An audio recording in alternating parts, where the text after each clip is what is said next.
नमस्कार बंधुरा आमार चैनेले सकल दर्शक बंधुदेर स्वागत जानिए आज के सम्पूर्ण एक निरामिष डालियार खिचुड़ी रेसिपि आपनादेर संगे शेयर करब। डालियार खिचुड़ी खेते जेमन सुस्वादु हय तेमनि रान्ना करे नेওয়াও सहज। जे कोनो निरामिष दिने किंबा सकाल बिकेलेर जलखाबारेर जोन्नो এই রেসিপিটি রান্না করে দেখতে পারেন।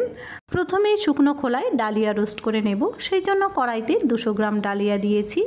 আর ডালিয়া ভেজে নেওয়ার জন্য প্রথমে কড়াইটাকে ভালো করে গরম করে নিয়ে তারপরে গ্যাসের আঁচটা লো ফ্লেমে করে দিয়েছি, কারণ হাই ফ্লেমে ডালিয়া ভাজতে গেলে কিন্তু ডালিয়া পুড়ে যেতে পারে। 3-4 মিনিট ডালিয়া ভেজে নিয়ে একটা বাটিতে নামিয়ে রেখেছি। একই কড়াইতে আবারও 200 গ্রাম মুগ ডাল দিয়ে দিয়েছি, কারণ কথায় বলে চালে ডালে খিচুড়ি। খিচুড়ি রান্নাতে যতটা পরিমাণ চাল দিতে হবে ততটা পরিমাণে কিন্তু ডাল নিয়ে নিতে হবে। ডালিয়ার খিচুড়ি রান্না করার জন্য আমি 200 গ্রাম পরিমাণ ডালিয়া নিয়েছি আর 200 গ্রাম পরিমাণ মুগ ডাল নিয়ে নিয়েছি। মুগ ডালও 3-4 মিনিট ভেজে নিয়ে বাটিতে নামিয়ে নেব। ডালিয়া আর মুগ ডাল ভিজিয়ে রাখার জন্য হাফ গ্লাস পরিমাণ উষ্ণ গরম জল দিয়ে দিচ্ছি। গরম জল দিয়ে ভিজিয়ে রাখার কারণে দেখুন জল দেওয়ার সাথে সাথেই কিন্তু ডালিয়া আর মুগ ডাল জলটা টেনে নিচ্ছে। আমি 10 মিনিটের জন্য ভিজিয়ে রেখে দেব, এতে করে জল ঝরিয়ে নিতে হবে না। ডালিয়া আর মুগ ডাল একদম ঝরঝরে হয়ে যাবে 10 মিনিট পরে। এবার চলে যাচ্ছি রান্নার মেন প্রসেসে। সেই জন্য কড়াইতে 2 টেবিল পরিমাণ সরষের তেল গরম করে নেব।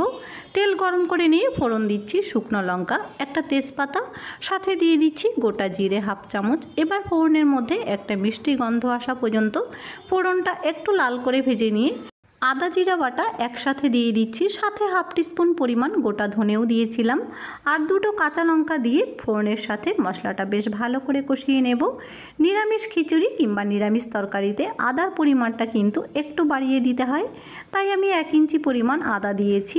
এবার শীতের কিছু টাটকা সবজি এখানে আমি অ্যাড করে নেব।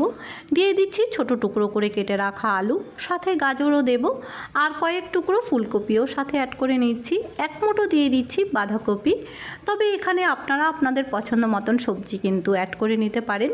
মশলার সাথে সবজি কষিয়ে নেওয়ার সময় হাফ টিস্পুন পরিমাণ লবণ আর হাফ টিস্পুন পরিমাণ হলুদ গুঁড়োও দিয়ে দিচ্ছি, এতে করে সবজির ভেতরে লবণ ভালো করে ঢুকে যাবে। আর ঝালের জন্য দিয়ে দিচ্ছি 1 চামচ পরিমাণ শুকনো লঙ্কার গুঁড়ো, তবে এখানে চাইলে আপনারা কাঁচা লঙ্কা বাটাও দিতে পারেন। এবার সব সবজিগুলো খুব ভালো করে কষিয়ে নেব। সবজিগুলো কষিয়ে নেওয়ার সময় দিয়ে দিচ্ছি হাফ বাটি পরিমাণ ছোট টুকরো করে কেটে রাখা টমেটো দেওয়ার পরেও কয়েক মিনিট সবজিটা বেশ ভালো করে কষিয়ে নেব। সবজি বেশ ভালো করে কষিয়ে নিয়ে ওপর থেকে ডালিয়াটা দিয়ে নেব। আমি সবজির টেস্টটাকে ব্যালেন্স করার জন্য প্রথমে হাফ টিস্পুন পরিমাণ লবণ দিয়েছি। খিচুড়ির স্বাদ মতো লবণ আমি পরে দিয়ে নেব। এবার সবজির সাথে ডালিয়াটা কয়েক মিনিট বেশ ভালো করে কষিয়ে নিতে হবে। যে কোনো নিরামিষ দিনে কিংবা সকাল বিকেলের জলখাবারের জন্য ডালিয়ার এই খিচুড়িটি রান্না করে দেখতে পারেন, খেতে কিন্তু খুবই সুস্বাদু হয়। আর আজকের ডালিয়ার খিচুড়ির ভিডিওটি ভালো লেগে থাকলে বন্ধু বান্ধব আত্মীয় স্বজন সবার সাথে শেয়ার করবেন। পাশাপাশি ভিডিওতে একটা লাইক আর চ্যানেলটিকে সাবস্ক্রাইব করারও অনুরোধ রইল।